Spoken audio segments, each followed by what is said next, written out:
আবারই চলে এসেছি একটা এক্সক্লুসিভ ব্লগ নিয়ে। আর আজকের ব্লগটা ভীষণ ভীষণ ধামাকাদার হতে চলেছে, তো অবশ্যই প্রথম থেকে শেষ পর্যন্ত সবই কন্টিনিউ করো। আর যদি স্কিপ করে দেখো তো অনেক কিছু মিস করে যাবে। তো চলো তোমাদেরকে সাথে নিয়ে ব্লগটা কন্টিনিউ করতে। Hello everyone, welcome to back my channel. আর আজকে ব্লগটা শুরু করলাম রান্না থেকে।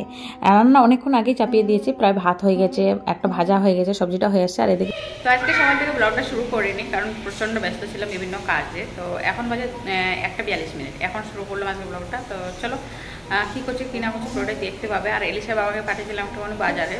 কালকে আমি গিয়েছিলাম সন্ধ্যার সময়। কালকে আমি গিয়ে মানে পর্দার কাপড়ের মানে পর্দার যা যাবতীয় জিনিসপত্র লাগে সব কিছু আমি দেখে অর্ডার করে এসেছিলাম। আর সেটাই গিয়ে মানে পর্দা এখানে যেহেতু পর্দাগুলো মানে বড় সাইজে, তো রেডিমেডগুলো হচ্ছিল না, সব মানে মাপ দিয়ে তারপরে হচ্ছে কেটে তারপরে বানিয়ে দিয়েছে। তো এলিশা বাবাকে নিয়ে আসলো। আর মিস্ত্রি আসবে, ওই পর্দার লাগানোর কোনো কিছু নেই এখানে, এই দেখো কোনো অপশান নেই। তো সমস্ত কিছু নিয়ে আসা হয়েছে, কালকে মিস্ত্রি আসবে, এসে এগুলো লাগিয়ে দেবে। আর পর্দাটা লাগা হয়ে গেলে আর তারপরে বেড ঢোকাবো। ফ্যান এখনও লাগানো হয়নি, এই দেখো ফ্যান এখনও লাগানো হয়নি। আর একটা বাড়ি শিফটিং করা মানে বোঝো কত চাপ, জানো। আমার এর আগে এখনো আইডিয়া ছিল না এই বিষয়ে, এখন বুঝতে পারছি এত চাপ, এত কাজকর্ম একা হাতে, মানে ভীষণ ভীষণ ক্লান্ত লাগছে নিজেকে এখন। তো এই কাজকর্মগুলো হয়ে গেলে কত থেকে একটু মনে হয় না বাইরে থেকে ঘুরে আসলে ভালো লাগবে। তো কাজকর্ম না কমপ্লিট করে কত যেতেও পারছি না। একে তো বাড়ি যাওয়ার কথা আছে, তো জানি না কবে যেতে পারবো। আর আমার রান্না কমপ্লিট হয়ে গেল দুপুরে। এলিশা বাবা এখন চিকেন করছে, ও চিকেন নিয়ে আসবে, আমাকে বলেনি কিন্তু। তো এখন চিকেন নিয়ে আসছে, আমার কিন্তু প্রায় রান্না কমপ্লিট হয়ে গেছিলো, তার মধ্যে গ্যাসটা শেষ হয়ে গেছিলো। তো আমি খালি মানে গ্যাস শেষ হয়েছে ফোন করলাম, তো ফোন ধরলো না। তার 5 মিনিটের মধ্যে বাড়ি এসে গেছে। আর তার মধ্যে গ্যাসের লোকটাকে ফোন করে 10 মিনিটের মধ্যে গ্যাস দিয়ে চলে গেলো। খুব সুবিধা একটা হয়েছে যে ফোন করার সাথে সাথে গ্যাস দিয়ে গেল। তো এখন ও চিকেনটা করছে, এলিশা স্নানে ঢুকেছে।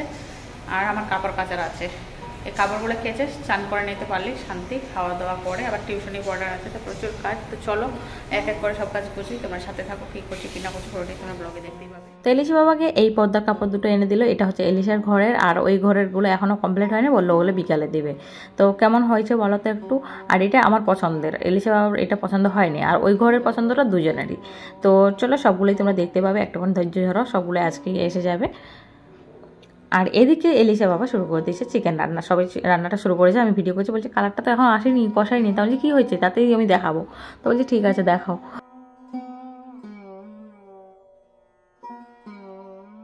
তো ওদিকে চিকেনটা রান্না করে দিয়েছে, দেখো কালারটা কত সুন্দর এসেছে।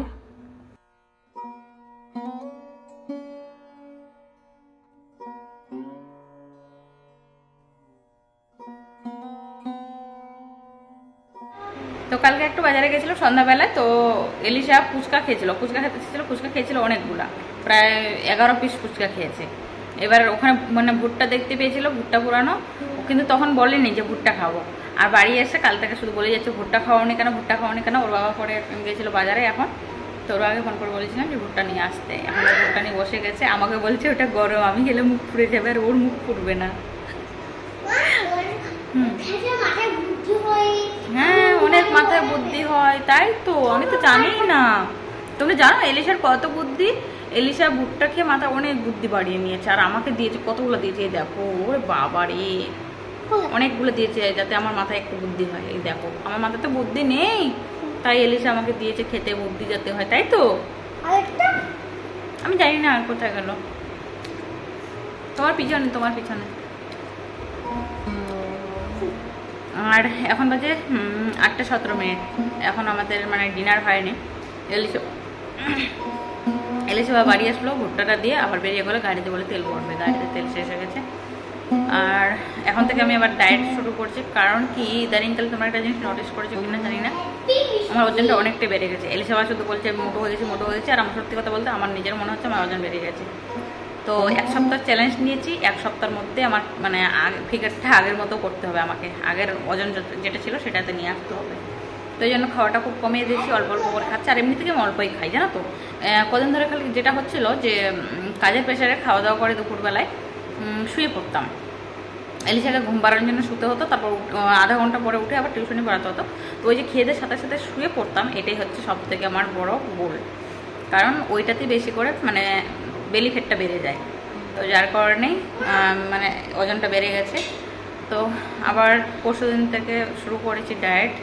তো আমার বেশি দিন মানে লাগে না জানো ওজন কমাতে, 1 সপ্তাহের মধ্যে আবার আমি কমিয়ে নিতে পারি। কি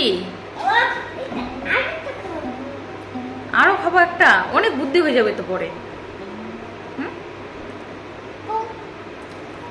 আর এই কার্টুনের জিনিসগুলো সব মানে বের করে নিয়েছি, এগুলো কালকে ফেলে দেবো। আর এই টেবিলটাতে শালমাইকা মেরে নিয়ে যাতে শালমাইকা লাগিয়ে দিয়ে মিস্ত্রি আসবে কাল থেকে। এই এসিটা এখনও লাগানো হয়নি জানো, আজকাল করে মিস্ত্রিগুলো এত মানে হ্যাপাচ্ছে কি বলবো, আর মিস্ত্রিগুলো আসার নাম নেই। তো কাল ফাইনাল বলেছে কালকে আসবে সকালবেলা। এসে বাবা আজকে ফোন করে অনেক রাগ দেখিয়েছে, বলছে কালকে আসবে। তো সেইটাতে হচ্ছে এসিটা সেট করবে, পর্দার কাপড়গুলো নিয়ে এসেছি, তো ওগুলোর এখন মানে লাগাবো, যে সেই লাঠিগুলো লাগানো হয়নি ওগুলো লাগাবো। এটাতে শালমাইকা লাগিয়ে কালার করতে হবে, মানে এটা খাবার টেবিল করে দেবো। আর কাঁচের ডাইনিং টেবিল পরে কিনবো, এখন না, এখন অনেক টাকা এমনি বেরিয়ে গেছে।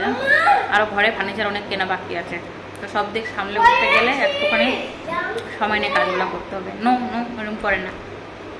আর আমরা গেছিলাম ছাদে, তারপরে গেলাম একটু রাস্তায়, এলিশা অনেকক্ষণ খেলা করলো, তারপরে আমরা ঘরে আসলাম। তো চলো গাইস, আবার দেখা হচ্ছে নেক্সট ব্লগে। সবাই ভালো থাকো, সুস্থ থাকো, সাবধানে থাকো। সবার জন্য অনেক অনেক দোয়া আর ভালোবাসা। আর তোমরা আমার জন্য দোয়া করো, আমার পরিবারের জন্য দোয়া করো। তো চলো আবার দেখা হচ্ছে নেক্সট ব্লগে। Tata, bye bye, good night.